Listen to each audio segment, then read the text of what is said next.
નમસ્કાર, ન્યૂઝ બુલેટિનમાં આપનું સ્વાગત છે। હું છું પંકજ શર્મા। સાબરકાંઠાના બીઝેડ ગ્રુપના કૌભાંડી સીઈઓ ભૂપેન્દ્રસિંહ ઝાલાની વધુ એક વિડીયો સામે આવ્યો છે। લોક કલાકાર કીર્તિદાન ગઢવીના ડાયરામાં ભૂપેન્દ્રસિંહનો પૈસા ઉડાવતો એક વિડીયો છે જે વાયરલ થઈ રહ્યો છે। 6000 કરોડનો કૌભાંડી હાથમાં પૈસાના બંડલ લઈને ડાયરામાં પૈસા ઉડાવતો નજરે પડી રહ્યો છે। કૌભાંડીની વૈભવી મોજ શોખવાળી આ લાઇફસ્ટાઇલનો વિડીયો છે જે ખળભળાટ મચાવી રહ્યો છે। तो भूपेन्द्रसिंह झालानो पैसा उड़ावतो आ विडियो छे जेमां कीर्तिदान गढ़वीनो एक डायरो चाली रह्यो छे अने तेमां ते पैसानी गड्डीओ उड़ावी रह्यो छे। 6000 करोड़नुं कौभांड आचरीने भूपेन्द्र झाला भूगर्भमां उतरी गयो छे अने हाल पोलीस तेने शोधी रही छे त्यारे तेनो एक विडियो सोशल मीडियामां वायरल थई रह्यो छे। आ कौभांडीनी वैभवी मोजशोखवाળી लाइफस्टाइलना विडियोथी खळभळाट मची गयो छे। તમને યાદ કરવો જોઈએ એને જુવાની કહેવાય સાહેબ, બાકી પાડોશમાં ઓળખતું ન હોય કે આ ફલાણો કેનો જણ છે।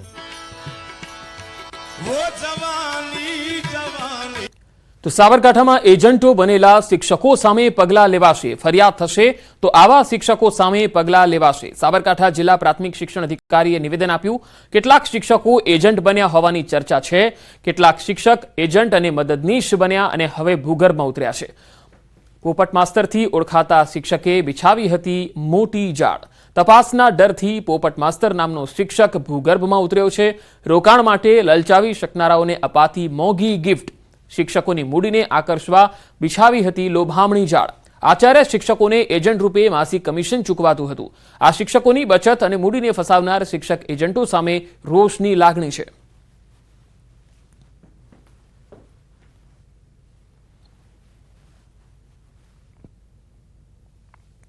जिल्लाમાં 6000 शिक्षको काम करे। જ્યાં સુધી કોઈ વ્યક્તિગત શિક્ષક વિરુદ્ધ ફરિયાદ ના આવે ત્યાં સુધી કોઈ કહેવું કે ભાઈ એજન્ટ કામ કરેલું છે એ કઠિન વસ્તુ છે। એટલે ફરિયાદ આવે તો ફરિયાદના આધારે તપાસ કરાવી અને તપાસની અંદર ફલિત થશે તો શિસ્ત વિષયક નિયમોસરની કાર્યવાહી કરવામાં આવશે। શિક્ષણ સામે આ પ્રકારની કોઈ પણ ભૂમિકા જો ભજવેલી હશે અને તપાસની અંદર ફલિત થશે તો એના વિરુદ્ધ શિસ્ત વિષયક કાર્યવાહી કરવામાં આવશે।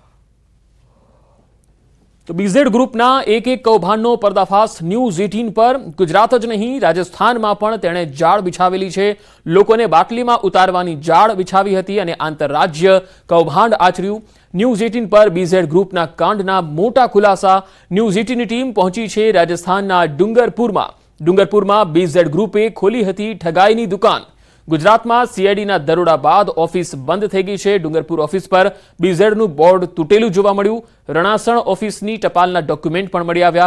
ગુજરાત બાદ રાજસ્થાનમાં પણ ઓફિસ જોવા મળતા આંતરરાજ્ય કૌભાંડની આશંકા છે। ગુજરાતમાં રેડ બાદ રાજસ્થાનમાં પણ બીઝેડની ઓફિસના શટર બંધ થઈ ગયા। बीजेड फाइनेंशियल सर्विसનું જે કૌભાંડ ગુજરાતમાં આવ્યું છે તે હવે આંતરરાજ્ય બન્યું છે। ખાસ કરીને અરવલ્લીના જે પાડોશી રાજ્ય રાજસ્થાનના ડુંગરપુરમાંથી ઓફિસ જોવા મળી છે। આપ દ્રશ્યોમાં જોઈ શકો છો કે ડુંગરપુર વિછીવાડા રોડ ઉપર જે આવેલી આ ઓફિસ છે તે શૈલેષ પટેલ નામનો જે એજન્ટ છે એ ગત દિવાળી માસમાં તેમના દ્વારા શરૂઆત કરવામાં આવી હતી અને ગઈકાલે આ જે ઓફિસનો જે બોર્ડ છે તે બોર્ડ પણ તોડી પાડવામાં આવ્યું છે કેટલાક શખ્સો દ્વારા। આપ જોઈ શકો છો કે બીઝેડ કંપનીનો જે સિમ્બોલ છે જે લોગો છે મારવામાં આવ્યો છે। 6000 કરોડનું આ કૌભાંડ છે।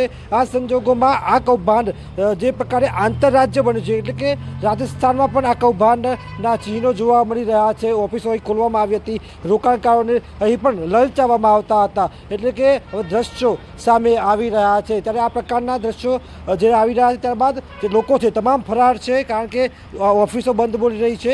અહીંથી જે પુરાવા મળ્યા છે તેમાં गुजरात कनेक्शन એટલે જે ટપાલ છે તેમાં રણાસણ લખેલું છે।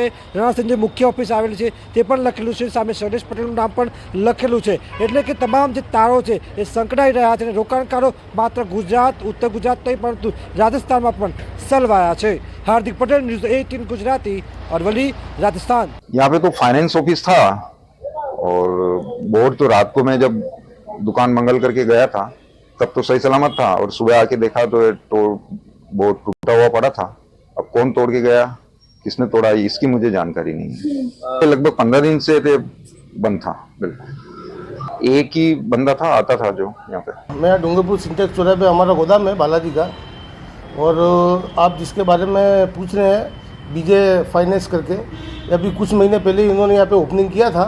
हमको इतना आइडिया है और शायद 1 या 2 कोई यहाँ पे एम्प्लॉय थे काम करने वाले, और कभी कभी उनसे हमारा मिलना होता था। ज़्यादा तो कोई पहचान थी नहीं, और कभी कभी कस्टमर आते जाते रहते थे। इतना जानते हैं इनके बारे में, और ज़्यादा हमारे को कोई जानकारी नहीं है। તો બીઝેડ ગ્રુપે રાજસ્થાન સુધી પણ પોતાના કૌભાંડની જાળ ફેલાવી હતી। રાજસ્થાનના ડુંગરપુરમાં ખોલી હતી ઠગાઈની દુકાન। ડુંગરપુરમાં બીઝેડના કર્મીઓની કરતૂત સામે આવી। પીછીવાડા રોડ પરની બીઝેડની ઠગાઈની દુકાનના સીસીટીવી સામે આવ્યા। કેટલાક લોકોએ ગઈકાલ રાત્રે બીઝેડનું બોર્ડ તોડ્યું હતું। બીઝેડની ઓફિસમાંથી દસ્તાવેજો લઈને 2 લોકો જતા નજરે પડ્યા। પિકઅપ લોડિંગમાં આ દસ્તાવેજો લઈ ગુજરાત તરફ રવાના થયા હોવાની વાત પણ સામે આવી રહી છે। તસવીરોમાં જોઈ શકાય છે સીસીટીવીના આ દ્રશ્યો છે, જેમાં કેટલાક શખ્સો ઓફિસમાંથી કેટલાક દસ્તાવેજો લઈને જઈ રહ્યા છે। બોર્ડ પણ તોડી નાખવામાં આવ્યું હતું। જીપમાં દસ્તાવેજો નાખી અને ગુજરાત તરફ ભાગ્યા હતા આ શખ્સો। જો કે આ શખ્સો કોણ છે અને શા માટે તેઓ દસ્તાવેજ અહીંયાથી લઈને જઈ રહ્યા છે એ તપાસનો વિષય છે। પણ એ ચોક્કસ છે કે બીઝેડ ગ્રુપે રાજસ્થાનના ડુંગરપુરમાં પણ પોતાના કૌભાંડની દુકાન ખોલી હતી। તો બીઝેડ ગ્રુપનું 6000 કરોડનું આ કૌભાંડ છે। 4 તસવીરો આપણે બતાવી રહ્યા છીએ। રોકાણકારો સાથે કરોડોની છેતરપિંડી આચરનાર બીઝેડ ગ્રુપે રાજ્યના વિવિધ શહેરોમાં પોતાની ઓફિસો ખોલી લોકોને ફસાવ્યા। સાબરકાંઠા, અરવલ્લી, મહેસાણા, અમરેલી સહિતના શહેરોમાં ઓફિસ ખોલી અને અરવલ્લીના મોડાસા, માલપુર સહિતના શહેરોમાં બીઝેડ ગ્રુપની ઓફિસ ધમધમતી હતી। મહેસાણાના વિજાપુરમાં ઓફિસ ખોલી અને છેતરપિંડી કરતા તો અમરેલીના રાજુલામાં પણ એક ઓફિસ ખોલવામાં આવી અને રોકાણકારોને 3 થી 36% સુધીના વળતરની લાલચ આપતા। સાથે જ બીઝેડ ઇલેક્ટ્રોનિક શોરૂમ અને ટ્રેડર્સની 2 ઓફિસો ખોલી હતી। બીઝેડ બ્રાન્ડ્સના ટીવી, એસી, વોશિંગ મશીન પણ વેચતા હતા। સમગ્ર કૌભાંડનો મુખ્ય આરોપી ભૂપેન્દ્રસિંહ ઝાલાની હાલ શોધખોળ ચાલી રહી છે। ત્યારે ભૂપેન્દ્રસિંહ ઝાલા વૈભવી લાઇફસ્ટાઇલ જીવતો હતો। લોકસભામાં પણ અપક્ષ ઉમેદવાર તરીકે તે ઊભો રહ્યો હતો અને બાદમાં ફોર્મ પરત ખેંચી લીધું હતું। આલિશાન બંગલામાં રહેવાનું અને લક્ઝરી કારનો શોખીન હતો। રાજકીય નેતાઓ સાથે પણ તે વગ ધરાવતો।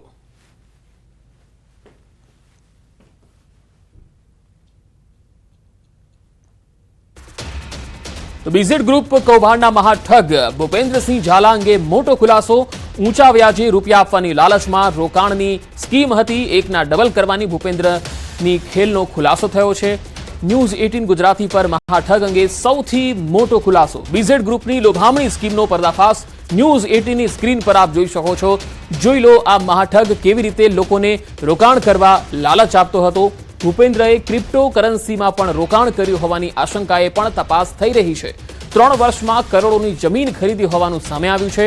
ભૂપેન્દ્રના એજન્ટો લોકોના રૂપિયાથી લક્ઝુરિયસ કારમાં ફરતા હતા। પોલીસ બીઝેડ કંપનીના હિસાબ રાખતા સીએની પણ પૂછપરછ કરવાની છે।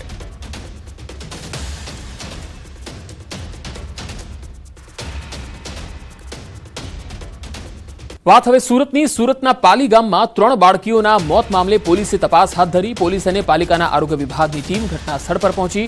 ડીસીપી, એસીપી, પીઆઈ સહિતના અધિકારીઓ સ્થળ તપાસ માટે પહોંચ્યા। જે સ્થળ પર બાળકીઓએ તાપણું કર્યું એ સ્થળની મુલાકાત કરી। એફએસએલએ સેમ્પલ એકત્ર કરવાની કામગીરી હાથ ધરી। એસએમસીની આરોગ્ય વિભાગની ટીમ પણ સ્થળ પર પહોંચી અને બાળકોની આરોગ્યલક્ષી તપાસ પણ શરૂ કરવામાં આવી। સ્થાનિક વિસ્તારમાં દવા છંટકાવ સહિતની કામગીરી હાથ ધરવામાં આવી। પીએમ રિપોર્ટ બાદ મોતનું સાચું કારણ બહાર આવશે।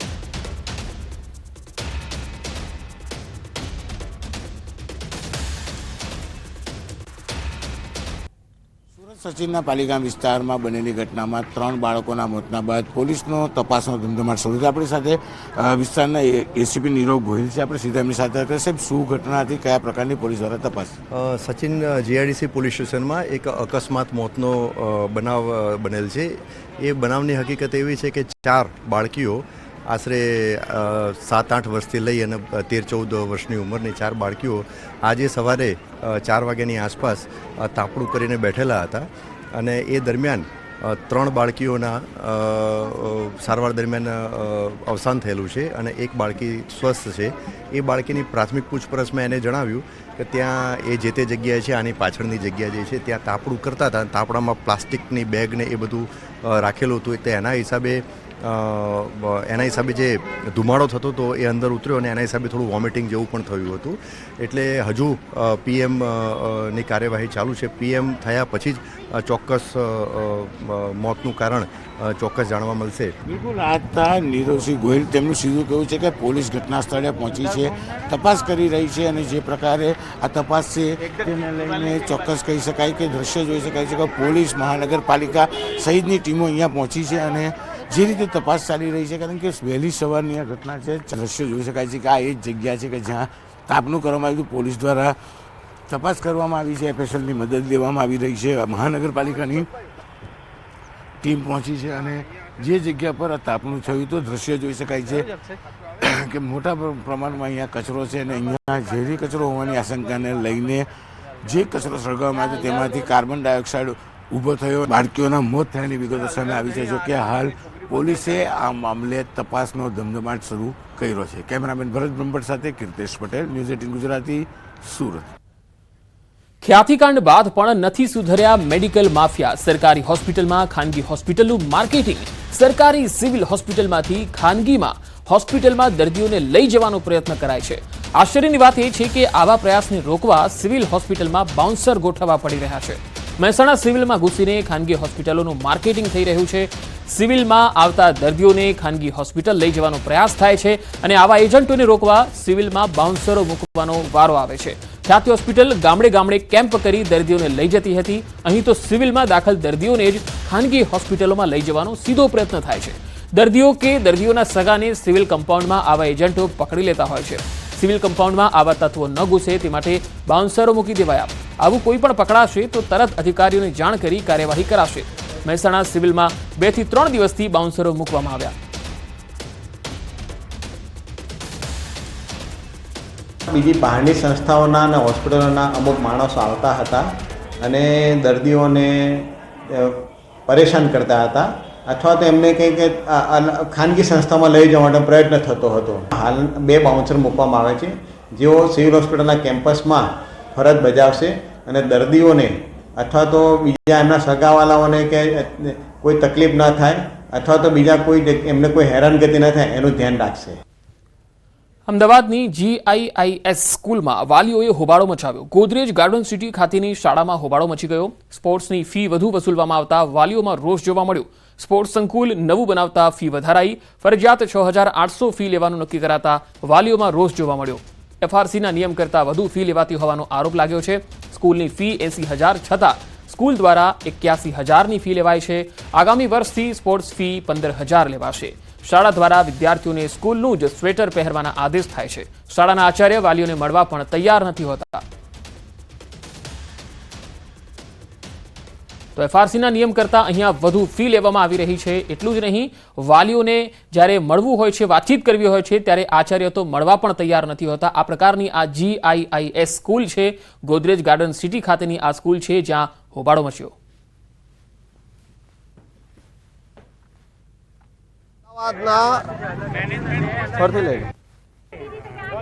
અમદાવાદના ગોદરેજ ગાર્ડન સિટીમાં આવેલી ગ્લોબલ ઇન્ટરનેશનલ સ્કૂલમાં વાલીઓએ હોબાળો મચાવ્યો છે.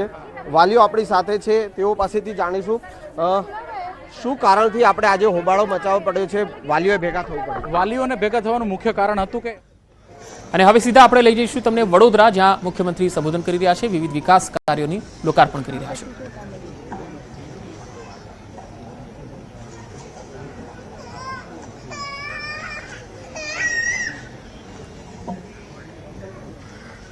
વડોદરા મહાનગરપાલિકાના કુલ રૂપિયા 616.54 કરોડથી વધુના વિકાસ કામોના લોકાર્પણ તથા ખાતમુહૂર્ત પ્રસંગે આપણી સૌની સાથે મંચ ઉપર ઉપસ્થિત મુખ્ય દંડક શ્રી બાલુભાઈ શુક્લ, મેયર શ્રીમતી પિંકીબેન સોની, સાંસદ ડોક્ટર હેમાંગભાઈ જોશી, મારા સાથી ધારાસભ્ય શ્રી યોગેશભાઈ પટેલ, શ્રીમતી મનીષાબેન વકીલ, શ્રી કેયુરભાઈ રોકડિયા, શ્રી ચૈતન્યભાઈ દેસાઈ, પૂર્વ સાંસદ શ્રીમતી રંજનબેન ભટ્ટ, ડેપ્યુટી મેયર શ્રી ચિરાગભાઈ બારોટ, સ્ટેન્ડિંગ ચેરમેન શ્રી શીતલભાઈ મિસ્ત્રી, પક્ષના નેતા મનોજભાઈ પટેલ, દંડક શ્રી શૈલેષભાઈ પાટીલ, શહેરના અધ્યક્ષ શ્રી ડોક્ટર વિજયભાઈ શાહ, શહેરના મહામંત્રી શ્રી સત્યેનભાઈ કુલાબકર, મ્યુનિસિપલ કમિશનર શ્રી દિલીપકુમાર રાણા, ચૂંટાયેલા જનપ્રતિનિધિ, સંગઠનના પદાધિકારી, સૌ નાગરિક ભાઈઓ બહેનો, લાભાર્થીઓ, પ્રેસ મીડિયાના મિત્રો, સૌને મારા નમસ્કાર.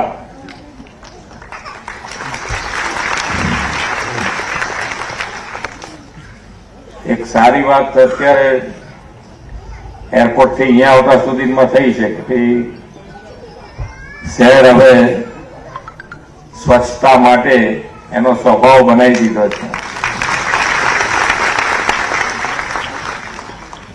આપણા સંસ્કાર તો હતા જ, પણ ક્યાંક ને ક્યાંક પાછું યાદ કરાવવું પડે આપણે બધાને એકબીજાને.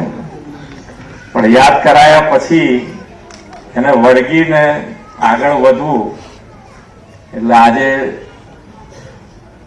વડોદરા શહેર એકદમ ચોખ્ખું લાગ્યું. પેલા જે દાડે જોવા આવ્યા હતા એ વખત અત્યારે બી એવું એવું ચોખ્ખું છે. આવું ને આવું આગળ રહે એના માટે આપણે બધાએ સાથે પ્રયત્ન કરવાનો. આપણે બી એમાં સહકાર આપવાનો અહીંયા બેઠેલા બધાએ, તો આવું ને આવું રહે. એટલે ખૂબ બરોડાને હવે જેને કહેવાય કે ભૂખ હોય ને ખાઈએ ને એની મજા જુદી છે.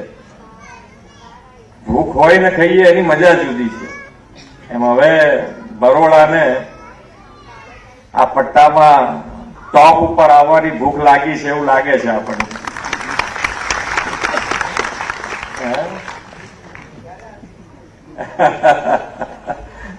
હજુ બીજા આપીશું તમને, ચિંતા નથી.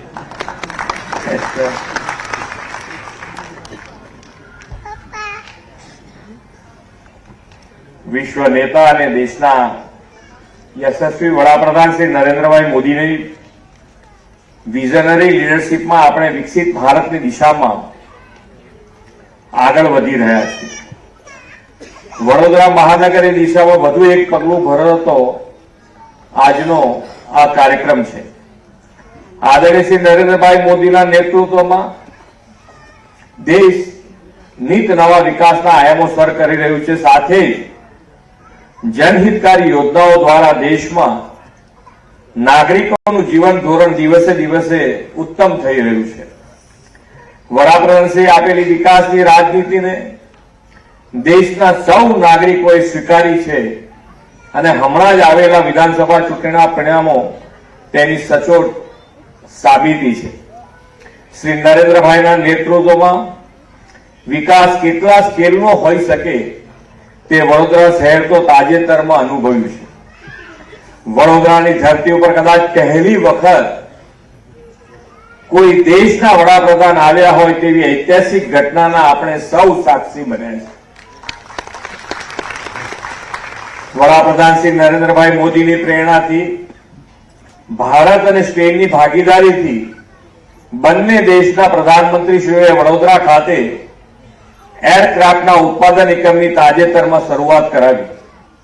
વડોદરા શહેરનું નામ આ ઉત્પાદન એકમના કારણે વિશ્વના નકશા પર અંકિત થયું છે. એરક્રાફ્ટ યુનિટ અને દેશની પહેલી રેલવે યુનિવર્સિટી તો વડોદરામાં છે જ. સાથોસાથ મહારાજા સયાજીરાવ ગાયકવાડના સુશાસનની વિરાસત પણ ધરાવતા આ નગરે વર્લ્ડ ક્લાસ ઇન્ફ્રાસ્ટ્રક્ચર સાથેનું પ્લાન્ટ સિટી બનાવવા પર આપણે ફોકસ કર્યું છે. આજે વડોદરા મહાનગરને એક જ દિવસમાં 616 કરોડ રૂપિયાના 76 જેટલા વિવિધ વિકાસ કામોની ભેટ મળી છે. ગુજરાતમાં વધતા જતા શહેરીકરણને આફત નહીં પરંતુ વિકાસના અવસર તરીકે આદરણીય વડાપ્રધાન શ્રી નરેન્દ્રભાઈ મોદીના નેતૃત્વમાં આપણે અપનાવ્યું અને ગુજરાતના શહેરીકરણમાં મોટો બદલાવ આવ્યો. તેમણે શહેરના વિકાસ માટે બજેટ વધાર્યું અને નાણાંના અભાવે કોઈ કામ અટકે નહીં તે પણ સુનિશ્ચિત કર્યું છે. ગુજરાતનું શહેરી વિકાસ માટેનું બજેટ વર્ષ 2002-03માં ₹750 કરોડ હતું, જે આજે વધીને ₹21,996 કરોડ રૂપિયાનું તેમના માર્ગદર્શનમાં થયું છે. એક સમયે નગરપાલિકા મહાનગરપાલિકાના બજેટમાં 5-10 લાખના બનતા હવે એક પાલિકાઓમાં એક જ દિવસમાં કરોડો રૂપિયાના વિકાસના કામો માટે અપાય છે. તાજેતરમાં જ આ શહેરમાં આઉટગ્રોથ એરિયાના વિકાસ માટે ₹68 કરોડ અને મહાનગરપાલિકાને આંતરમાળખાકીય સુવિધાના વિકાસ માટે 756 કરોડ રૂપિયા ફાળવ્યા છે.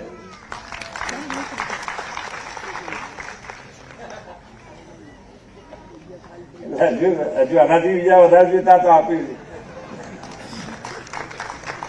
રાજ્યમાં વધતા જતા ઔદ્યોગિક આર્થિક વિકાસને પરિણામે નગરો મહાનગરોમાં વસવાટ કરનાર લોકોની સંખ્યા ઉત્તરોત્તર વધતી જાય છે. આવાસ, વીજળી, રોડ રસ્તા, પાણી અને ડ્રેનેજ વ્યવસ્થાઓ નગરમાં સમય અનુરૂપ વિકસે અને સ્વચ્છતા સફાઈ જળવાઈ રહે તે માટેનું સુદૃઢ આયોજન મહાનગરપાલિકાઓ નગરપાલિકાઓ દ્વારા કરવામાં આવે છે. તે દિશામાં આગળ વધતા આજે વડોદરાના 830 પરિવારો માટે એફોર્ડેબલ હાઉસિંગ અંતર્ગત ₹74 કરોડના ખર્ચે આવાસ તૈયાર કરીને લોકાર્પણ કર્યું છે. ₹155 કરોડનો નવો એસટીપી પ્લાન્ટ તથા ડ્રેનેજ પ્રોજેક્ટ અન્વયે ગટર વ્યવસ્થા દ્વારા ગંદા પાણીની નિકાલ માટેના કામોની ભેટ પણ આજે આપી છે. વડાપ્રધાનશ્રીએ સ્વચ્છતા ત્યાં પ્રભુતાના મંત્ર સાથે સ્વચ્છતાને પ્રાથમિકતા આપવાનું આહવાન કર્યું છે. વડોદરા મહાનગરમાં door to door garbage collection માટે ઈ રિક્ષા તથા અન્ય વાહનો પણ આજથી શહેરી સ્વચ્છતાના મહત્વપૂર્ણ કાર્યમાં જોડાશે. શહેરની સુખાકારીના આવા અનેક વિકાસના કામો રાજ્યોમાં મહાનગરો, નગરોમાં ગામે ગામ આપણે મોટા પાયે હાથ ધર્યા છે અને શહેરોને લવેબલ તથા લીવેબલ બનાવ્યા છે. વિકાસના કામો માટે નાણાંની કોઈ કમી ન રહે અને ₹1 સામે ₹1.25 કામ ગુણવત્તાયુક્ત કામ થાય એવો વડાપ્રધાનશ્રીનો ધ્યેય આપણે સાકાર કરવો છે. આદરણીય શ્રી નરેન્દ્રભાઈએ જ્યારથી દેશનું સેવાદાયિત્વ સંભાળ્યું ત્યારથી દેશમાં ઇઝ ઓફ લિવિંગ સતત વધ્યું છે. હેપીનેસ ઇન્ડેક્સમાં પણ વધારો થયો છે. એક બરોડામાં અલકાપુરી રેલવે અંડરપાસ છે, એનું ટૂંક જ સમયમાં તમને એનો રેલવેનો ઓવરબ્રિજ વડોદરાને ભેટ આપવામાં આવશે.